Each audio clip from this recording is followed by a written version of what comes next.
వాటాలో తేడాతోనే కేసీఆర్ కుటుంబంలో కొట్లాట. పీసీసీ అధ్యక్షుడు మహేష్ కుమార్ గౌడ్ ఆరోపణ. పాత కొత్త డీసీసీ అధ్యక్షులతో ఇప్పుడు మహేష్ కుమార్ గౌడ్ సడన్గా దేశక నేత తయారైపోయారు. ఇప్పుడు ఆయన టార్గెట్ కేసీఆర్ అయిపోయారు. పొద్దున లేస్తే కేసీఆర్ కేటీఆర్ల మీద మాట్లాడితే తప్ప తన స్థాయి రేవంత్ రెడ్డి స్థాయికి ఎదగదు అనుకుంటున్నారు. ఇప్పుడు ఈయనకు మంత్రి పదవి కావాలని ఆయనకు కొత్త ఆరాటం మొదలైంది. ఈ మంత్రి పదవి కోసము పొద్దున లేస్తే ప్రభుత్వానికి వ్యతిరేకంగా మాట్లాడుతున్న వాళ్ళని టార్గెట్ చేయాలి, రేవంత్ రెడ్డిని పొగడ్తలో ముంచెత్తాలి, రేవంత్ సర్కార్ని బ్రహ్మాండంగా కీర్తించాలి. ఈ పద్ధతిలో ఎవరు మహేష్ కుమార్ గౌడ్ చాలా వేగంగా అడుగులు వేస్తున్నారు. ఈయన వేగమైన అడుగులు మళ్ళీ బీసీలకే ఎక్కడ సూటి పెడతాయో అని బీసీ మంత్రులు భయపడి వస్తున్నారు. ఇప్పుడు బీసీలకు ఉసిగొల్పాడు ఎవరు? రేవంత్ రెడ్డి.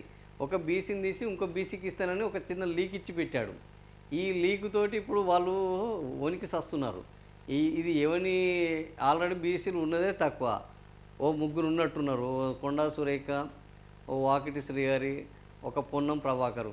ఇప్పుడు ఈ కొండా సురేఖని ఇప్పుడు పొన్నం ప్రభాకర్ని తలకాయ మీద కత్తిని వేలాడదీశారు.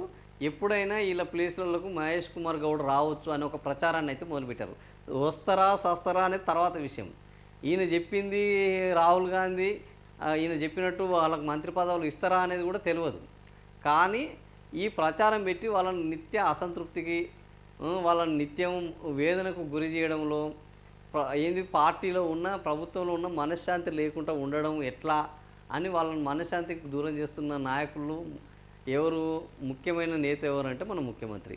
సో ఆ రకంగా ఈ మహేష్ కుమార్ గౌడ్ని ఇప్పుడు మంత్రి స్థాయికి తీసుకురావడంతో, మంత్రి పదవులు త్వరలో వస్తాయని చెప్పడంతో మహేష్ కుమార్ గౌడ్ ఒడిగా బ్రహ్మాండంగా అందుకున్నాడు. పొద్దున లేస్తే ఇంతకుముందు ఏదైతే రేవంత్ రెడ్డి మాట్లాడిన మాటలు ఉన్నాయో, ఏదైతే రేవంత్ రెడ్డి వెళ్ళివేసిన మాటలు ఉన్నాయో వాటిని అందుకున్నారు.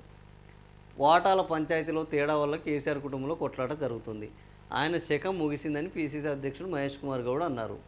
కాంగ్రెస్ పార్టీపై కొందరు సోషల్ మీడియాలో అసత్య ప్రచారాలు చేస్తున్నారని ఆయన ఆగ్రహం వ్యక్తం చేశారు. జిల్లా కాంగ్రెస్ కమిటీ పాత కొత్త అధ్యక్షులు పీసీసీ కార్యనిర్వాహక సమావేశాన్ని గాంధీభవన్లో ఈయన అధ్యక్షుల్లో నిర్వహించారు. పీసీసీ అధ్యక్షుడిని అయ్యే అవకాశం వచ్చింది. ఏళ్ల తరబడి కష్టపడితేనే పదవులు వస్తాయట. కొత్త అధ్యక్షులు స్థానిక నేతలను సమన్వయం చేసుకుంటూ పనిచేయాలి. సీఎం నేతృత్వంలో జూబ్లీహిల్స్ ఉప ఎన్నికల్లో మంచి మెజార్టీతో గెలిచాము. సో ఓటు చోరీకి వ్యతిరేకంగా చేపట్టిన కార్యక్రమంలో ఆలస్యం జరిగింది. ఏఐసీసీ సమావేశంలో రాహుల్ గాంధీ ఖర్గేలు ఇచ్చిన సూచనల మేరకు క్షేత్రస్థాయిలో పనిచేయాలి. పార్టీ పటిష్టానికి పనిచేసే వాళ్ళకే రేపు సముచిత స్థానం ఇస్తాము. ఎన్నికల్లో పార్టీ బలపరిచిన అభ్యర్థులను గెలిపించుకోవాలి. బీసీలకు 42% రిజర్వేషన్ల ప్రకారము స్థానిక సంస్థల ఎన్నికల్లో పార్టీ పరంగా అభ్యర్థులను ఎంపిక చేయాలి.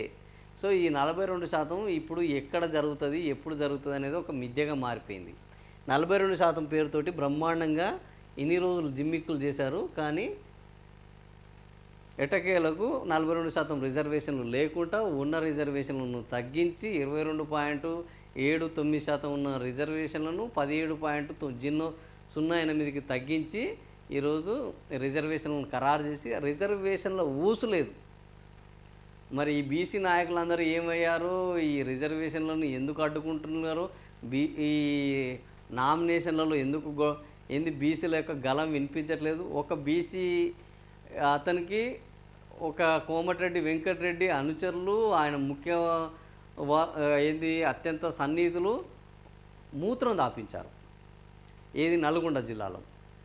ఇంకొక బీసీ నేతకు అదే నల్గొండ జిల్లాలో కంచర్ల భూపాల్ రెడ్డి అనే బీఆర్ఎస్ నాయకుడు నా చెప్పును పెట్టిన బీసీకి రిజర్వేషన్ అయిన సర్పంచ్ స్థానంలో నా చెప్పును పెట్టినా కూడా గెలుస్తుంది అని అహంకారంతో మాట్లాడుతున్నారు.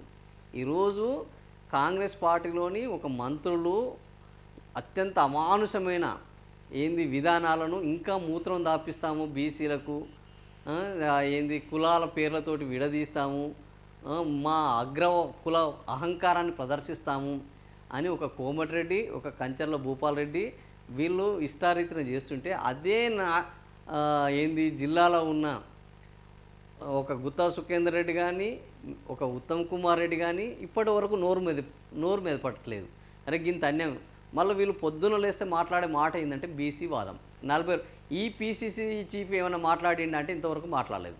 కోమటిరెడ్డి చేసింది ఇది ఖచ్చితంగా తప్పు. కోమటిరెడ్డి క్షమాపణ చెప్పాలి. కోమటిరెడ్డి క్షమాపణ చెప్పకపోతే బీసీలో వ్యతిరేకత వస్తుందని ఈ మహేష్ కుమార్ గౌడ్ మాట్లాడుతుండా? మాట్లాడట్లేదు. బీసీ నేతలు మరి పొన్నం ప్రభాకరు, కొండా సురేఖ, వాకిటి శ్రీహరి మాట్లాడుతున్నారా? మాట్లాడట్లేదు. ఎందుకు? వీళ్లకు పదవులు ఉంటే పెదవులు మెదలవు. సో పదవుల కోసం పెదవులు మూసుకునే ఈ బీసీ బానిస మనస్తత్వం ఉన్న ఈ నాయకులు బీసీల కోసము, బీసీల గౌరవం కోసము, బీసీల వికాసం కోసము వీళ్ళు రేపు కొట్లాడతారట. వీళ్ళ స్థానాలకు దిక్కులేదురా, వీళ్ళు కాపాడుకుంటానికే బీసీలు కావాలి తప్ప బీసీలను కాపాడడానికి వీళ్ళు ఎప్పటికీ రారు. ఇది బీసీల యొక్క దౌర్భాగ్యం, బీసీ నేతల యొక్క దుర్మార్గం.